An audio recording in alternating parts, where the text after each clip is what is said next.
Indeed, joined here by Ziv after the victory for AHQ over ITZ. And I first want to ask about that early game because over when ITZ beat EDG, there was a lot coming out of the top lane and the jungle synergy. How did you contain them here and got off to a good start? 他说，当 ITZ 打赢 EDG 的时候，那他们的上野联动非常好。然后，那你们是怎么样控制这个局面的？就是主要是我觉得他选到他非常擅长的角色，所以这场因为我的角色前期换血的优势，所以他们来 gank 我的时候变成1打2局面，所以算是对方的失误。 So I think they gained advantage because they had their champs against EDG, but like in the laning phase, if we like exchange health, I think I would have an advantage. And when they had 2v1 on me, I took advantage, and that's how we won. Can you tell me about the first blood because that looked incredibly close? 你可以跟我们讲一下，就是 first blood 那时候你是怎么运用的吗？ 然后因为感觉差很接近，差一点就换不成。就是两边其实打到很极限的情况，我一直在注意那个凯能的位置，然后就是假装要杀李信，然后最后转去打凯能。So it was really close, and when we were playing 2v1, I was like focusing on the position of Kennen, and I faked that I was gonna go for Lee Sin, and I went back from the Kennen. Yeah, that looks really good, and you guys got off to a great start. You guys have been using both Chowie and Westor in the mid lane. What can we expect from that substitution going forward, and who will you maybe prefer? 他说，因为你们中路有Chowie跟 Westor， 那我们将来会看到怎么样，你们怎么运用他们在接下来的比赛。就是我们两个中路的风格比较不一样，然后所以就是主要还是要看教练的安排。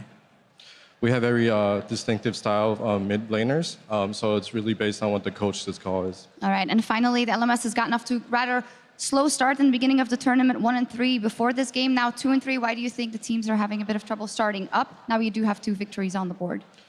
LMS 整体来讲，现在在这个比赛有点慢热的感觉，因为在这场比赛之前，你们是总体来讲是1-3，那现在终于来到2-3了。那你对这有什么看法？就是可能我们在找寻游戏 meta 上就是比较没有那么的迅速，不过之后我们就逐渐调整状态，所以才会表现越好。So at first we're still looking for the meta of this game, this patch, and we had a little bit slow start, but now we're getting the hang of it, and we'll do better. Okay, fantastic. Well, thank you very much, Ziv and AHQ. 2 wins on the board so far. Analyst Desk, take it away. Thank you very much, Shocks. A fantastic performance out of Ziv there in the top lane, and we will get into the play itself. But before we do that, I want to talk about compositions here, because in that pick ban, once again, after day one's performance, Yang not getting that Gnar, put into that Jace Kennen matchup, and we saw how that went. You almost never see 2v1s happen, 1v2s happen anymore in professional play, but Ziv was able to do that, which to me just kind of speaks to the way Clement and I were making the predictions before the game. We thought Ziv wasn't going to fall prey to the same way Mouse did, and it wasn't even close to that. I did not actually expect it to be that brutal early on, but Ziv really stepped up. Especially, I think Ziv's just like a great player. He's a 2-time MVP, and this game, I think what he demonstrated is that he can carry in the top lane. Before, he was just on tanks, initiation, but this time, Mountain's playing around him, and they are showing that they can just penetrate the top and win the game from there. And they really like the moves that AHQ made with Ziv particularly. Once they took down the bottom turret, and they just have him push up all the way, and then just group with the team, use that Jace to poke out and take the top and mid turrets, and they played such a clean game at that point that this was one of the best games we've seen so far. And it all started with that 1v2 for first blood, followed by the second kill in the top lane. Let's take another look, brought to you by Acer. Yeah, if you look here, like what Ziv is doing is actually stacking out the minion wave. In the interview, he says he knows that the gank is coming, and Mountain's not that far behind here. He's keeping an eye on Kennen at all times. The Kennen Q does not land. It hits on a minion. He goes for Lee Sin, fakes back, goes for the Kennen, misses by a hair, but by this time, Westor is already in the fight. You see Yang flash here. Bad move, gets hit twice. And then again, Mountain's playing around the top lane. He knows Ziv is off to a good start. He knows if he just pushes this one more time, then Ziv will dominate this lane. They go in for a super clean kill. Fakes the Q on the first auto attack, lands it on the second one.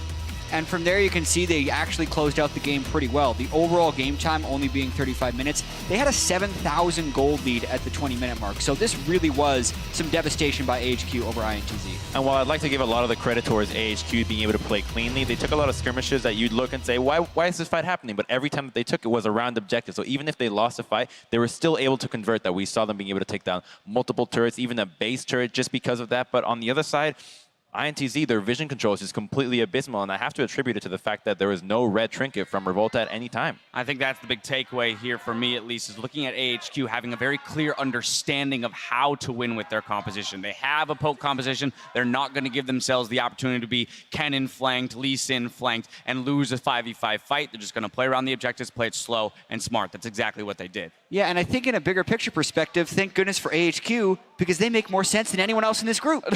They lost to EDG, and they were able to take care of business against INTZ, and then had a pretty close game against H2K. They're the one team that's fitting the expectations of what we thought would happen coming into the tournament. Now we just have to hope that they actually show the Flash Wolves how to close out games as well, and we can see both the LMS teams being able to convert these massive leads into really nice wins. Player of the game going to Ziv there. We heard him on stage, and of course it was that focus in the top lane that really drove it home for them. 5, 2, and 6 on that Jay. So he's been a top performer for them throughout this tournament so far. Exactly, and previously when Ziv had been a top performer, it was in the Maokai meta. He was playing a bunch of tanks. This is actually an incredibly promising sign for AHQ, because if he can play more Jace, which by the way was picked blind because the Kennen matchup was saved until the end by INTZ, if they can play around him, AHQ can go places. All right, well, game 1 is in the books. We're taking a quick break, but stay tuned. When we return, the LPL's first seed, Edward Gaming, takes on Europe's H2K.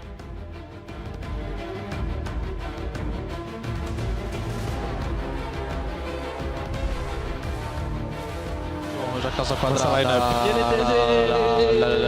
Hold on, we count the He might just be an afterthought kill as the shot blast comes down.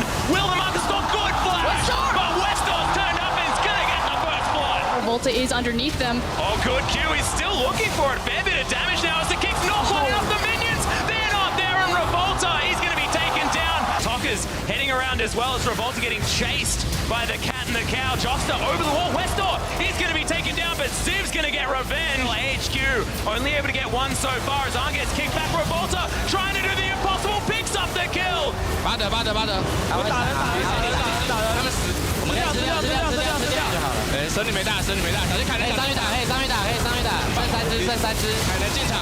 AHQ flat out asphyxiation against INTZ.